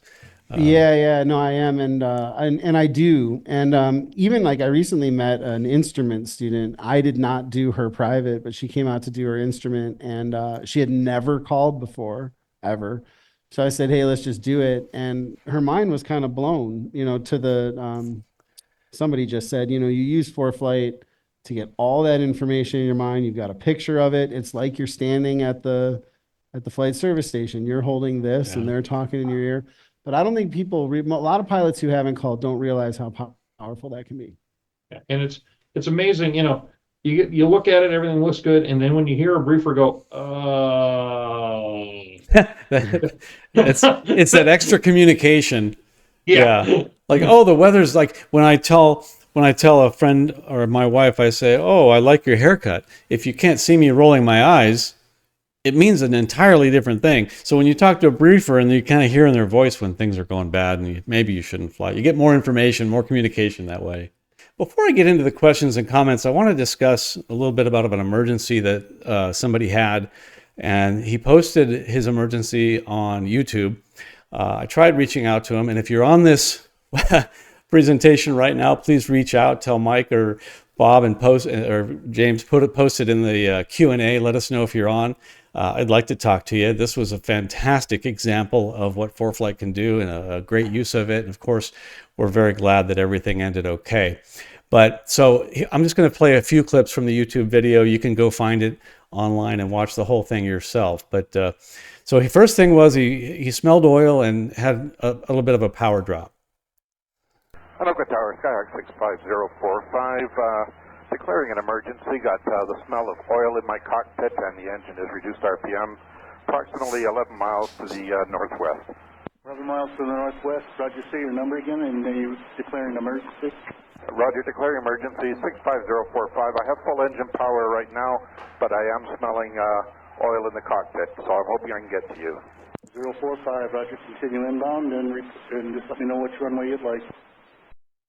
So take note of the notes that he puts up in the screen as he produced this video. This is also made in Cloud Ahoy, which now is affiliated with ForeFlight, and he debriefed the flight. You can debrief all your flights if you save the track log in Cloud Ahoy, and that's what you're seeing up in the top right corner of that image is his track. The view out the window is the big part, and then of course what his flight instruments look like in the bottom right.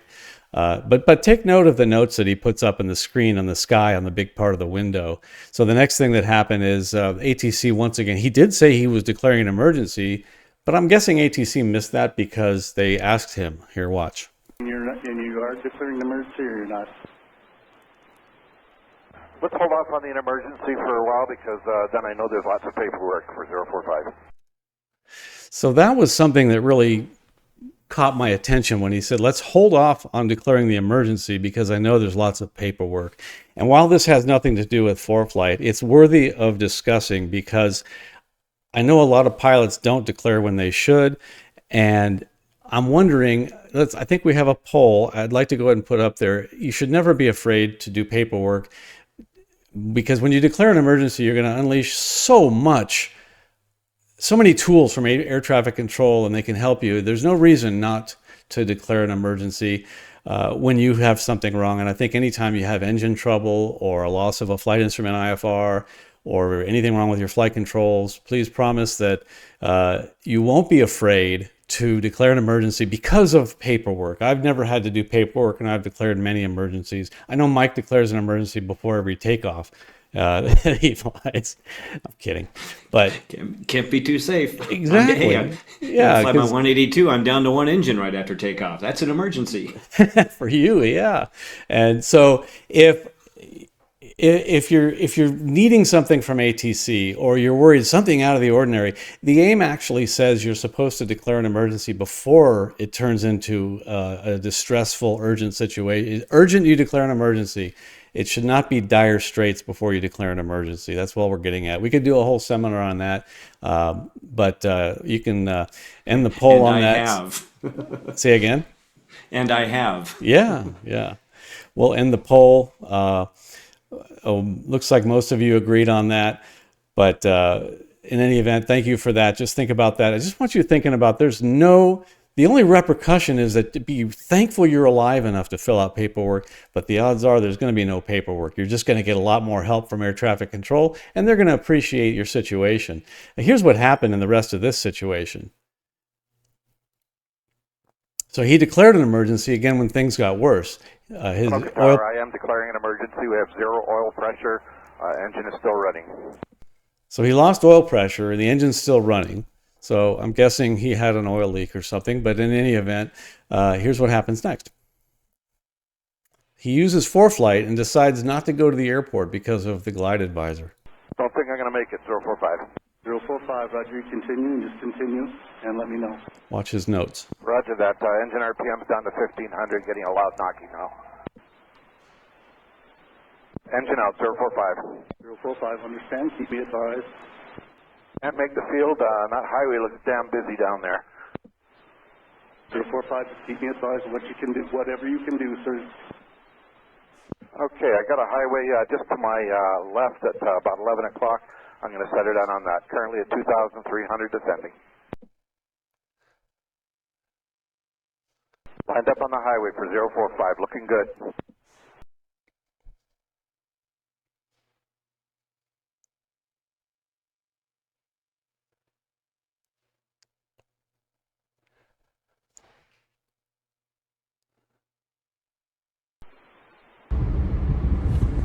Anoka Tower, Saratoga 050, we're just circling on 27. No, he landed. 5 there, you can go north from there if you like.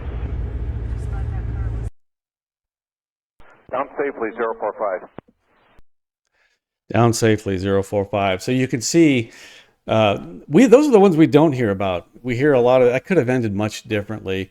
But the reason I thought that was interesting is that he used ForeFlight and decided that he couldn't make the airport. It's a fatal mistake that many pilots try to do, is stretch the glide, try to get to the airport. I will tell a brief story. I lost all oil pressure and the temperature started climbing, and I immediately put the airplane in a field below me. I did not try to keep flying to the airport because you're probably going to lose the engine pretty soon. And I don't know if you noticed in that video, but his prop was stopped. The engine had seized. So in any event, using ForeFlight, he decided not to stretch his glide. I thought that was pretty cool. That's again the note that he put on the screen. So, questions and answers. If I cancel my ForeFlight subscription, will my logbook information be lost? How can I save it elsewhere? So you can cancel your ForeFlight subscription, although I don't know why anybody would. Maybe you stop flying, but no, you will not lose your logbook information. You'll have access to your logbook information by using ForeFlight on the web. You'll still have a web account, you just won't have access to using ForeFlight. You can also export that to a file containing a complete logbook report and save the PDF, and you can even print it as well, or save an Excel spreadsheet.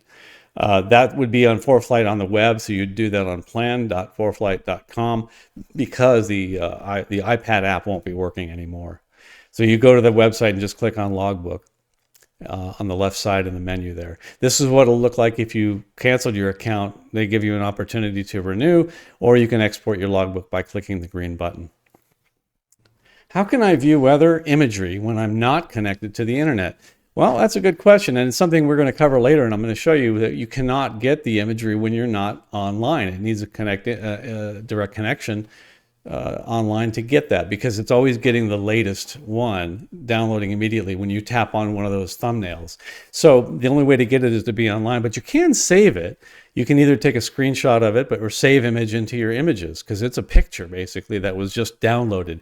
You just can't go update it when you're not online. So when you are online, tap the Send To button while you're looking at the chart you want, and then hit Save Image. You can also email it to yourself or copy and paste it or whatever you want. Carol asks, when I look at a prog chart, how do I know what time that weather is forecast to exist? The valid time is when the depicted weather is forecast to happen. So on the chart, it will say valid time. Usually that's for every 6 hour period. So you'll see it at 00, 6Z, 12Z, and 18Z, and they issue so far ahead of that. So here's an example where you can see the valid time is 12Z on Sunday. This was issued at 1850Z on Saturday. And you'll see different issued times. They may update it. So the issued time might change, but the valid time is from 12Z to 18Z, and then you'll see the forecaster's name. And Ziegenfelder, I see him a lot. So he's doing these things all the time.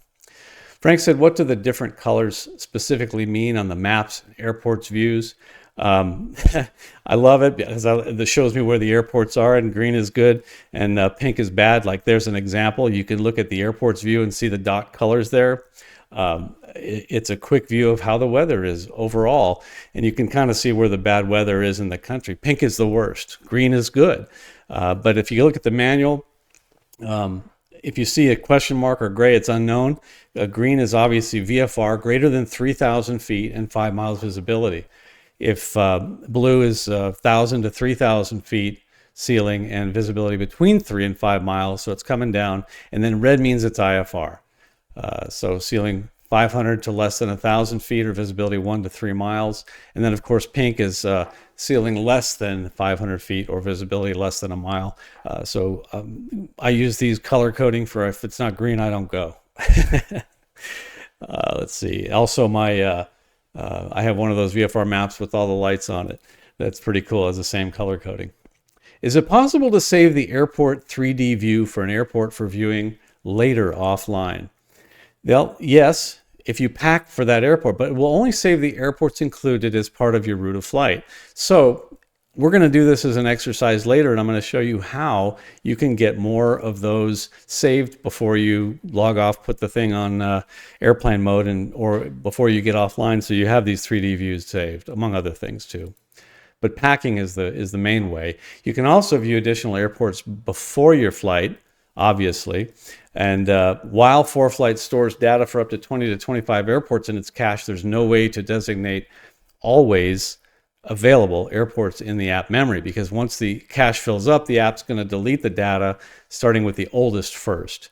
ForeFlight recommends using the previous method of packing a route that includes all of the airports for which Airport 3D is needed. So when you pack for a route, it's going to leave all of that on board until afterwards.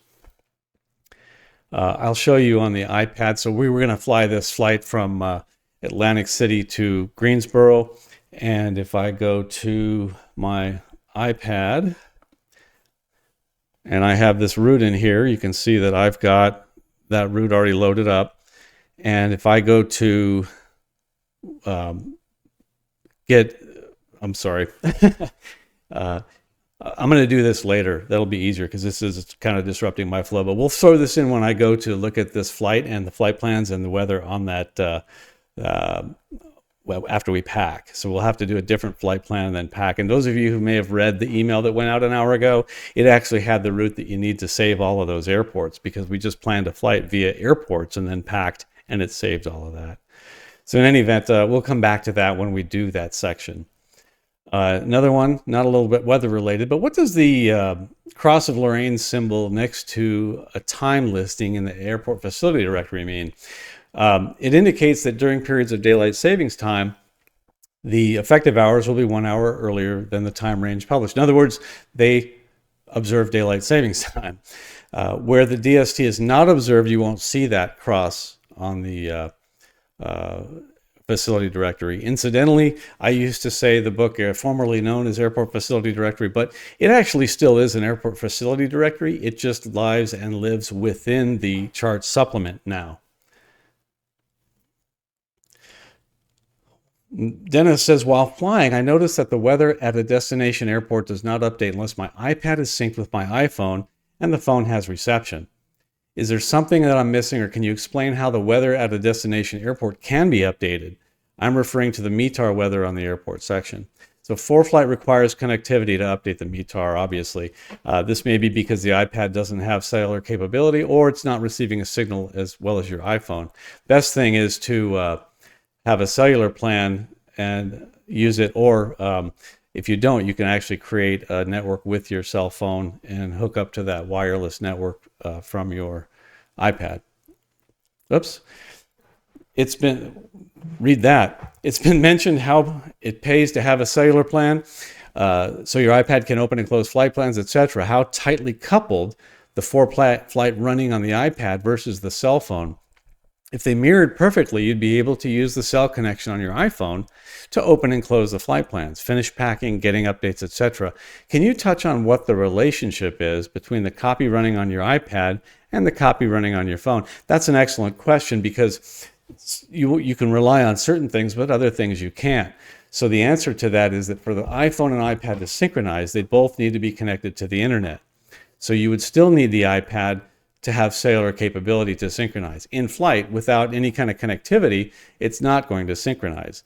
If you don't have an iPad with cellular capability, then you can connect your iPad network, and packing would need to be accomplished on each device. So when you pack on one device, it doesn't pack on the other.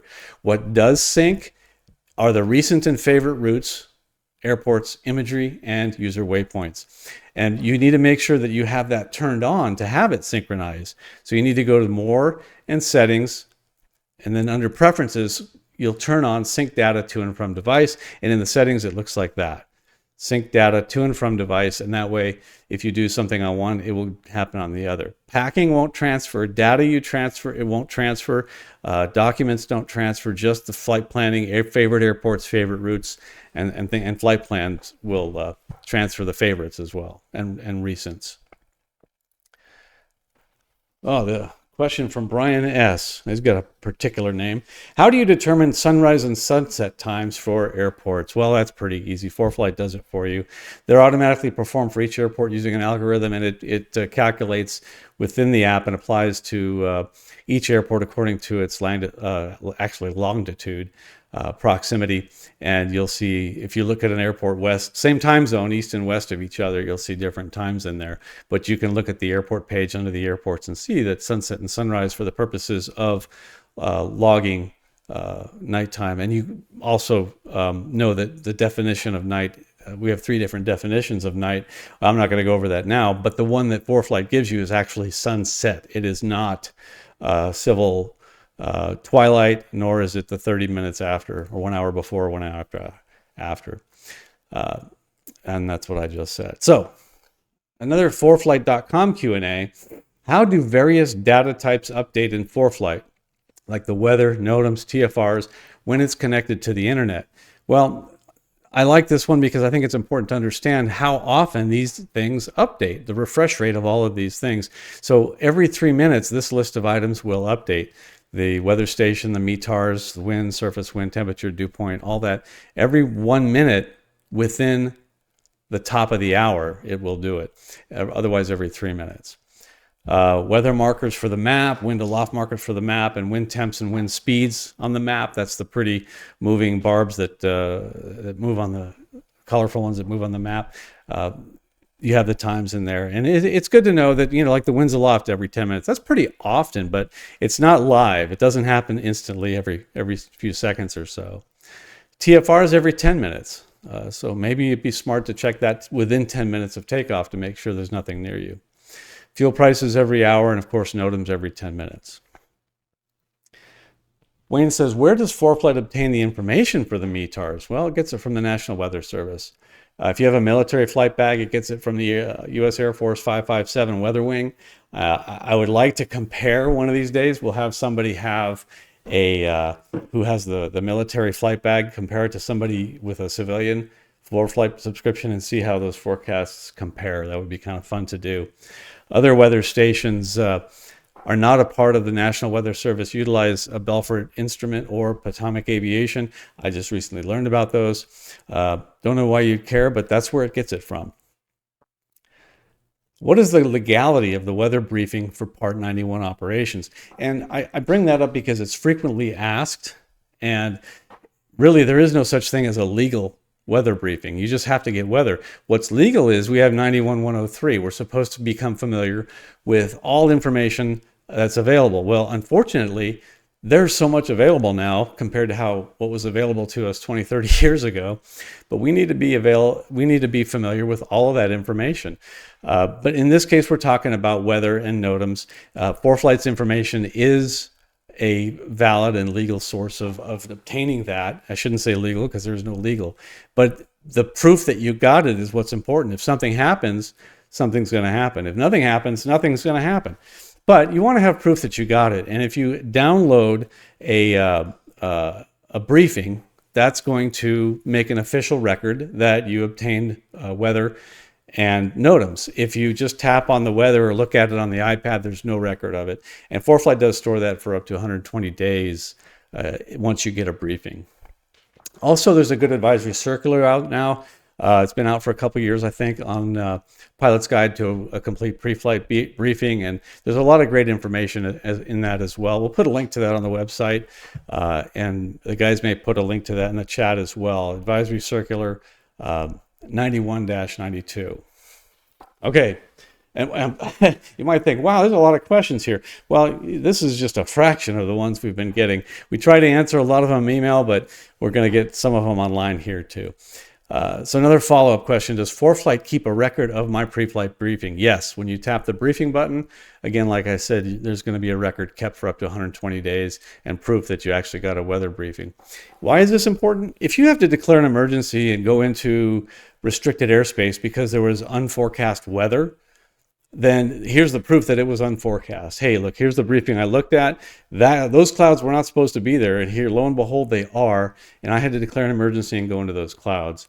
Where, contrary to that, if you didn't get a briefing, you didn't know, you couldn't prove that it was unforecast weather, then you couldn't defend yourself for that, for flying into that restricted airspace.